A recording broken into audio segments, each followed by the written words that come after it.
So imagine you are just sitting at a red light, on your way home from work. Right, just a totally normal Tuesday commute. Exactly. Okay. And you look over to your left, and there is this pristine, like, $80,000 luxury pickup truck. Oh, yeah, with the massive tires and the spotless paint job. Yeah. And then you look to your right, and there is a top-of-the-line, brand-new Dodge Charger. Naturally. So to a casual observer, you're sitting there thinking you are surrounded by a society that is just overflowing with wealth and disposable income. I mean, everyone looks rich. They really do. It looks like everyone is doing amazing. But what if I told you that you aren't actually looking at wealth at all? Right. What if what you are really looking at is, honestly, a mathematical guarantee of a poverty-stricken retirement? It is a pretty wild reality check. It really is. And welcome to this custom-tailored deep dive. Today, we are pulling from this massive stack of financial analysis notes, market data, consumer lending research, and we are going to expose what is probably one of the biggest, most dangerous blind spots in personal finance right now. Yeah, we are looking at this massive collision course between modern auto debt and a really terrifying looming American retirement crisis. Okay, so let's unpack this, because our mission for you today is to, well, look past the shiny hoods and the new car smell and really dissect the staggering mechanics behind modern car loans. We want to show you exactly how this system is engineered to extract your wealth and, honestly, more importantly, how you can protect your future by just completely opting out of the madness. Exactly. So where do we even begin with this? Well, what's really fascinating here is the core disconnect, and how our society actually measures success versus how it probably should measure success. Right. We measure it by what we can see. Exactly. We have effectively been trained by, frankly, decades of flawless marketing to measure wealth by visible spending rather than hidden accumulation. Hidden accumulation, right? Because you can't see someone's bank account. You can't. You see a fresh coat of paint, a massive digital dashboard, maybe some leather seats, and we immediately subconsciously assume, oh, financial stability. Yeah, they must be doing great to afford that. But this stack of data we are looking at tells a completely different story. I mean, it shows that we have normalized treating a car like a permanent, never-ending housing payment. A permanent payment, like it's just a utility bill you pay forever. Yes. And that specific normalization is actively sabotaging long-term financial survival for millions of people who, honestly, they believe they're doing just fine. It really is a total illusion. And before we get into the massive macro-level crisis that this is causing for the country, I think we need to understand the immediate micro-level damage happening right now in our own driveways. Yeah, let's look at the baseline numbers. Right, the Experian data. So the average monthly payment for a new vehicle right now is hovering around $730. Which is incredibly high. And it actually recently spiked to an all-time high of $773. Wow. And even used cars, which, used to be the sensible, budget-friendly option. Yeah. Those are averaging over $530 a month. And we really have to remember, those are just the averages pulling the entire market together. Right, that includes the cheap commuter cars. Exactly. So if you look at someone driving a full-size truck or a higher trim sports sedan, like that Dodge Charger you mentioned at the red light, Yeah. those payments easily push $800 to well over $1,000 a month. Over $1,000 a month. That's just wild. It is. In fact, the data reveals this truly staggering statistic. 20% of all new car buyers today have a monthly payment over $1,000. Wait, 1 in 5 people? 1 in 5. 1 in 5 people buying a new car is signing up for a $1,000 monthly payment. I mean, $1,000 used to be a mortgage payment on a starter home. It really did. And to actually make that math, quote unquote, work in their monthly budget, people are taking out these crazy extended loans, like 72-month or even 84-month loans. Yeah, 84 months. That is a 7-year car loan. But wait, I have to play devil's advocate here for just a second. Sure, go for it. Because cars are built a lot better today than they were, say, 30 years ago. Definitely. Mechanically speaking, yes. So if I buy a reliable Toyota or a Honda on a 7-year loan, couldn't I argue that I'm going to easily drive it for 15 years? So stretching the loan out isn't actually that bad? I mean, it's a logical argument on paper, but human behavior completely destroys it in practice. What do you mean? Well, the data shows that the average length of car ownership is much, much shorter than the mechanical lifespan of the vehicle. Because people want something new. Exactly. People simply get bored. The warranty expires, a new body style comes out, or the car needs a major repair, like, I don't know, new brakes and tires, and the buyer's immediate impulse is to just trade it in. Right. It's easier to trade it in than deal with the maintenance. Yeah, they don't keep it for 15 years. They keep it for 4 or 5 years. See, here's where it gets really interesting. Because of that exact behavior, people aren't actually buying the car anymore. No, they aren't. They're just buying the loan.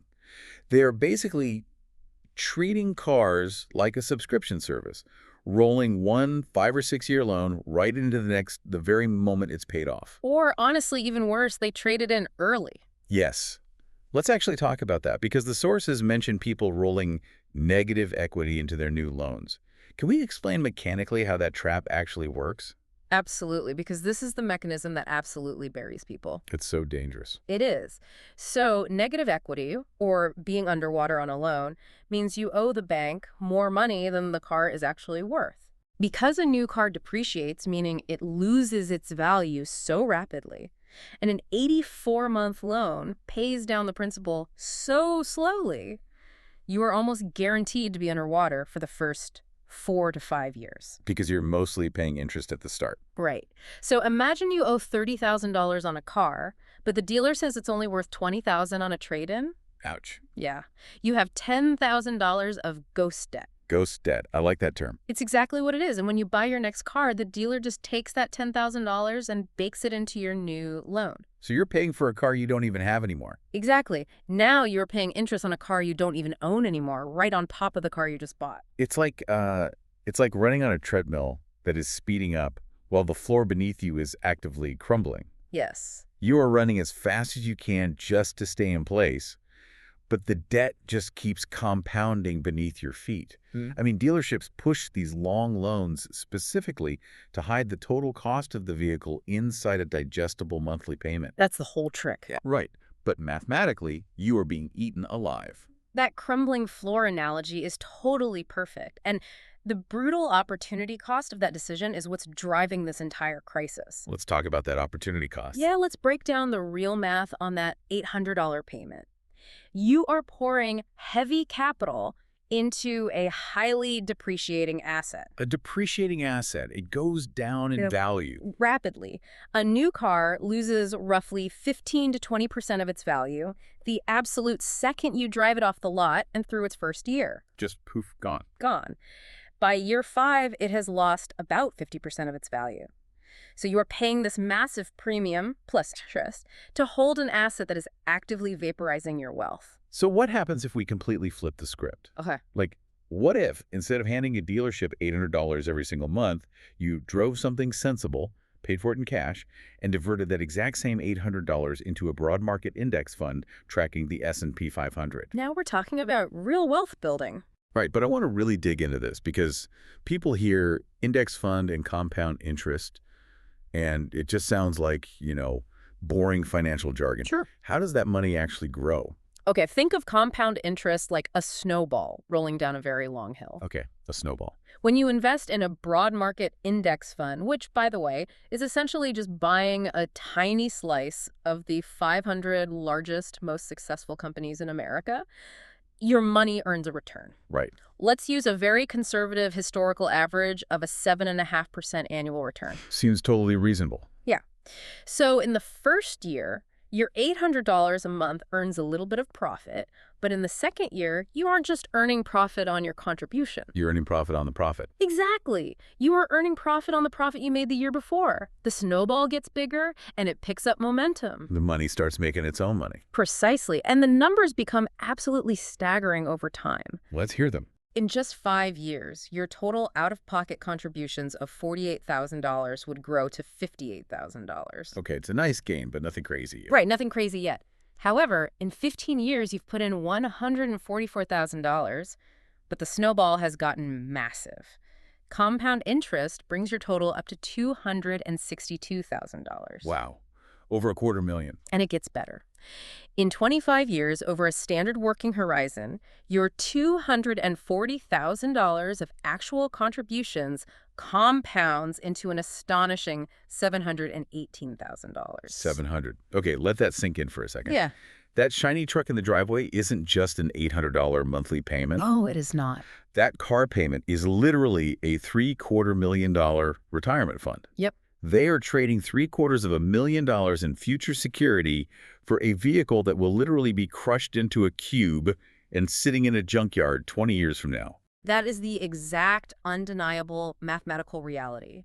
You are financing the depreciation of metal and plastic at the direct expense of your own future survival. It's tragic when you frame it like that. And remember, that math is just for one vehicle. Oh, man. Right, which takes us to the next level of this crisis. Because if a single car payment costs you $750,000 in lost wealth, what happens when an entire household doubles down? It gets so much worse. Yeah, we move from the individual commuter to the classic two-car family. Because in modern America, if you have two incomes, you usually have two modern cars. And this is where the math goes from damaging to just flat-out catastrophic. Let's hear it. Let's look at a household dedicating $1,500 a month to two modern vehicles. Okay, $1,500 a month. If they were to instead drive reliable, older vehicles and invest that exact same $1,500 every month into that S&P 500 index fund, again at that realistic 7.5% average annual compound return in 30 years, that snowball compounds into an incredible $1.82 million. $1.82 million. That is generational, life-changing wealth. It's complete financial freedom. But instead, by playing the permanent car payment game for 30 years, they hand a bank roughly $540,000 in raw cash, just in principal alone, plus tens of thousands in interest. With absolutely nothing to show for it but a long trail of rusty, worthless trade-ins. Which brings us to the really terrifying reality of aging in America today. Yeah, this is the macro problem we were talking about. Exactly. Let's look at the Federal Reserve's latest report on the economic well-being of U.S. households. Nearly 28% of non-retired adults have absolutely zero retirement savings. Zero. Zero. And for those who actually do have savings, the median account balance for Americans approaching retirement age, so those aged 55 to 64, is only around $185,000. Wow. Think about that for a second. Yeah. People who are literal years away from clocking out for the last time have a median balance of just $185,000. But how does that actually translate to paying bills?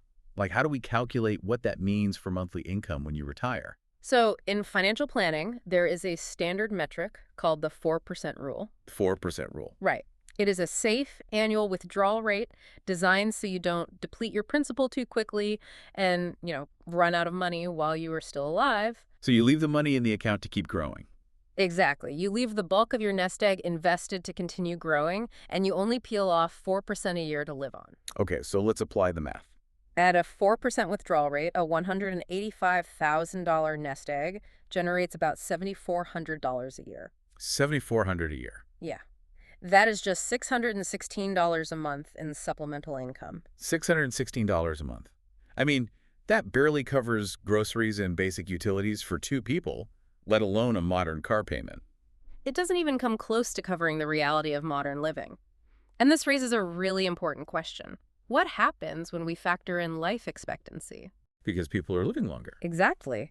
Thanks to modern medicine, if you make it to age 65 in good health, there is a very high probability you will live well into your 80s or even 90s. Oh, wow. This introduces what financial planners call longevity risk, which is the very real, very terrifying danger of outliving your money. Because retirement isn't just like a 5-year vacation at the beach anymore.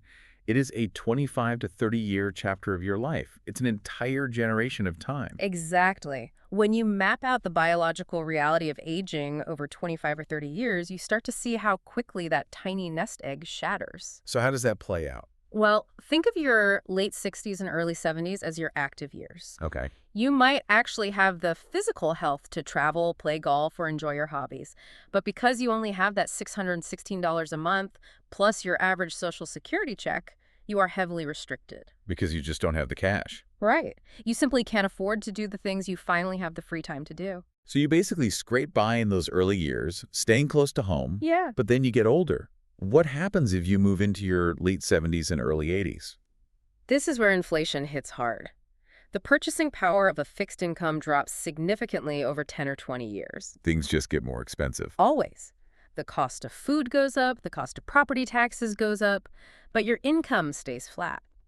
Remember that $1,500 a month car payment you comfortably made in your 40s without blinking an eye. Oh, man. Yeah. Having that kind of cash flow right now would feel like an absolute lifesaver. It would change your entire quality of life, but it's gone. You gave it to a bank. And then you hit your mid-80s and 90s. The danger zone. The danger zone. At this stage, your physical needs change.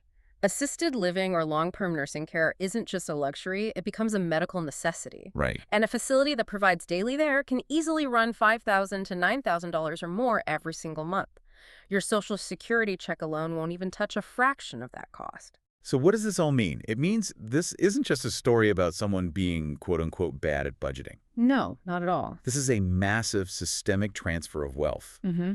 People are literally transferring their wealth, their security, from their vulnerable future selves directly to auto lenders and banks. Yes. They are trading their future freedom, their independence, and their dignity in old age for a fresh coat of paint and a digital dashboard today. That is the real tragedy of it. The media and the auto industry completely hide the ugly math behind the lifestyle they promote. Oh, absolutely. Hollywood, social media influencers, advertising agencies, they have masterfully engineered a culture where your car is treated as a mobile billboard for your self-worth.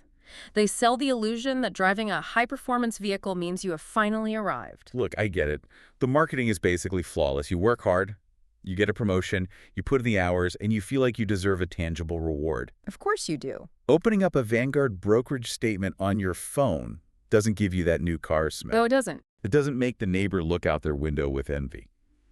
But looking at these numbers, I mean, if the math guarantees long-term financial ruin, why doesn't the public just snap out of it? That's a great question. Why don't people look at the driveway, look at their bank accounts, and say, okay, this is crazy, I'm buying a reliable 5-year-old sedan? Well, if we connect this to the bigger picture, it comes down to deeply ingrained human psychology and a multi-billion-dollar marketing machine that is exceptionally good at keeping us focused on immediate gratification. Right, we want it now.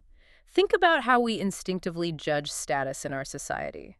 If you spend $1,200 a month on a massive lifted truck, your neighbors see it every single day. Yeah. They assume you are highly successful.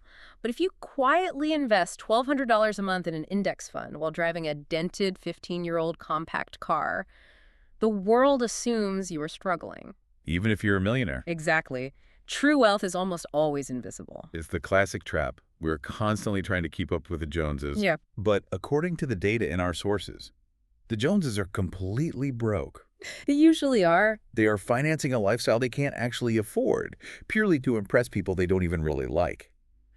What's wild is that the driver of that $80,000 truck at the red light, with the 84-month loan at 8% interest, might literally be one missed paycheck away from having that truck repossessed. It happens all the time. But to the outside world, they look like a millionaire. And that illusion is incredibly powerful. The sources we are looking at make it clear that the masses aren't going to just snap out of this voluntarily. Right. A sudden collective awakening isn't coming. Instead, the financial analysts predict this behavior will actually force a market correction, and it's going to happen through a sequence of unavoidable breaking points. Okay, so let's walk through how this actually unwinds, because it's not going to be pretty. How does the house of cards start to fall? It starts quietly, behind closed doors on an individual level.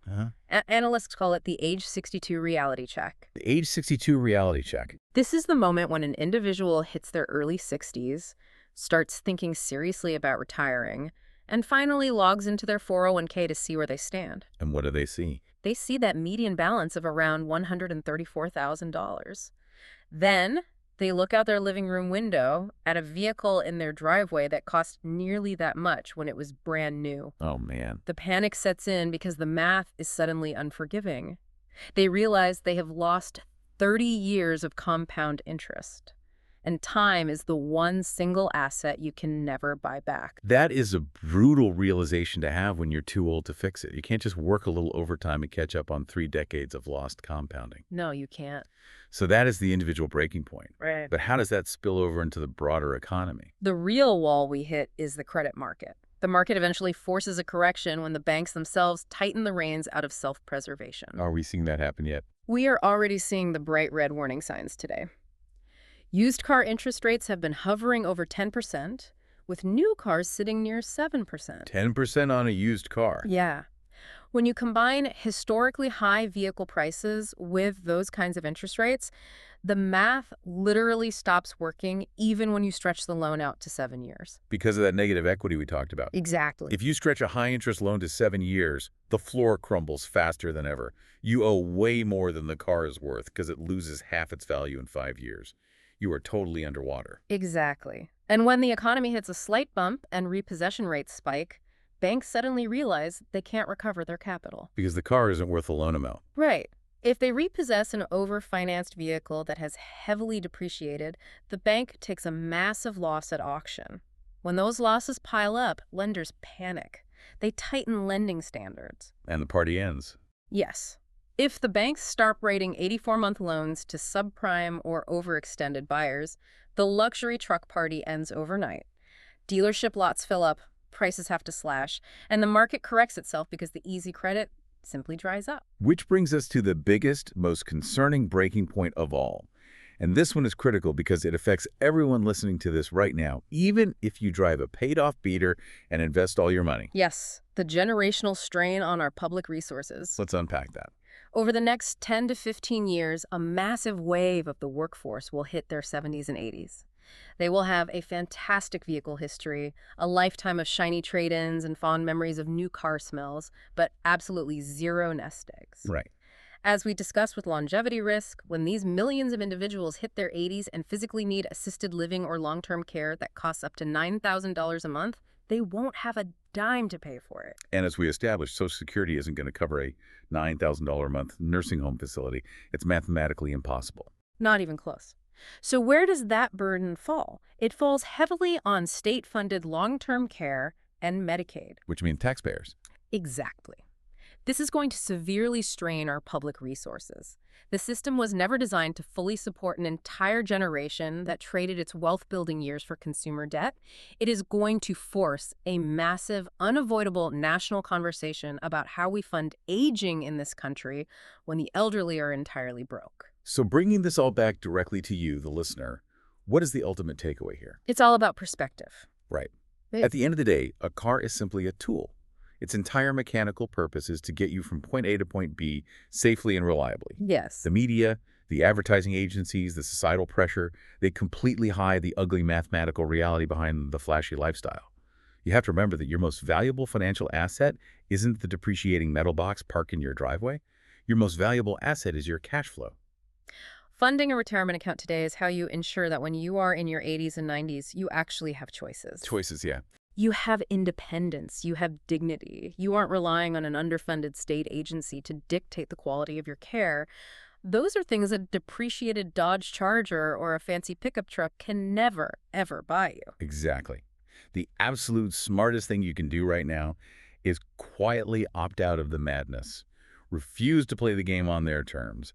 Build real wealth in the dark and let everyone else finance the illusion. I love that. Let them finance the illusion. Let the Joneses stress over their $1,000 payments and their crumbling floor of negative equity, while your Vanguard account quietly snowballs into the millions. And that leaves us with one final provocative thought from the sources to mull over as you go about your day. About that. We talked about that looming systemic crisis. Millions of people are going to hit their 80s relying entirely on strained public resources like Medicaid, specifically because they spent their prime earning years pouring their wealth into depreciating cars instead of accumulating assets. If an entire generation effectively bankrupts their own retirement to enrich auto lenders and banks, well, how will future taxpayers and government policies be forced to adapt to cover this massive self-inflicted societal shortfall?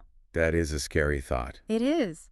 Are responsible savers going to end up footing the bill for a generation's luxury car addiction? It's a heavy question, and one we are all going to have to face sooner rather than later. But I'll tell you this, the next time you are sitting at a red light, and you look over at that brand new $80,000 luxury truck sitting next to you, well, you are not going to see a mountain of wealth anymore. Nope. You're going to see a very expensive, very shiny mirage. Thanks for joining us on this deep dive. Keep your cash flow safe, let compound interest do the heavy lifting, and we'll see you next time.